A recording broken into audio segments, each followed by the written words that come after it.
Former MVP Derrick Rose announced his retirement. What could have been? He was sort of Ja Morant before Ja Morant. He was extremely athletic, came out of Memphis, and he was an immediate hit there. If you look at winning your MVP in the first 3 years of your career, he did so his third year in Chicago. Bob McAdoo did that in his third year in Buffalo. Dave Cowens did that as well. I mean, we've had a lot of players who have ended up winning their MVP in the first 3 years or so. Kareem won it his second. Wes Unseld his first. Wilt his first. Bill Russell was second. Bob Pettit his second. But Derrick Rose was in his third year. Then he got injured and was really never the same.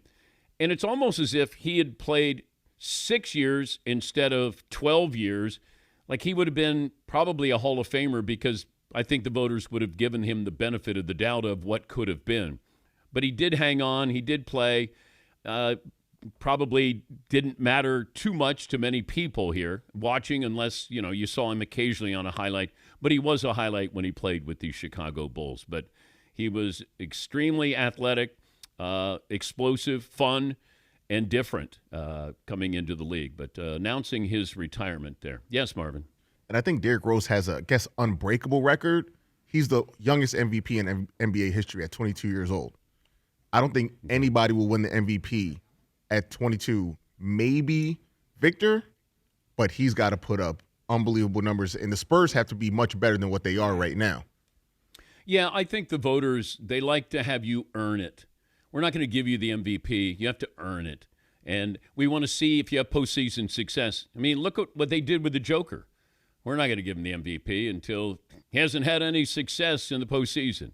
Then he wins a title. Now all of a sudden we look at him differently. Giannis, we want to see if he's going to win. Okay, he wins. Now, he's in that category of, comes back around, we'll give him an MVP. Joel Embiid hasn't done anything in the postseason, but he has won MVP. It takes a lot. If you're coming in, you better be unique. And Wembanyama has that opportunity to be unique and maybe win one before he's 21 years of age. Yes, Paul. Hall of Fame voters sometimes give you a hall pass if you have a terrible injury because you were on your way to the Hall of Fame. We mentioned Gale Sayers the other day. I think Grant Hill goes in for his entire career. Is Derrick Rose on the cusp, or is it not that close for the Hall of Fame? No, because of the controversy at Memphis. So I'm including Grant Hill at Duke winning titles. And you can make an argument he was the best player on the team, and that's saying a lot back then. But with what they vacated those wins, I think, at Memphis, didn't they, in the Final Four appearance or the final game appearance? Yes, Marvin. But I think the standards for the Basketball Hall of Fame, no disrespect, they're a little bit lower than football and baseball.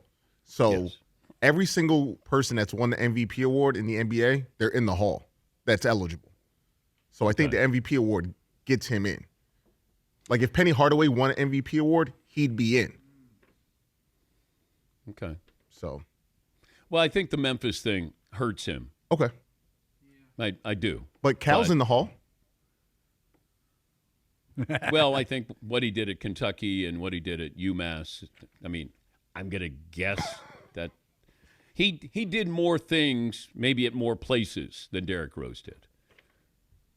Are you saying Cal shouldn't be in the Hall of Fame? Oh, no. He got UMass to the Final Four. You ever been to Amherst? Yes.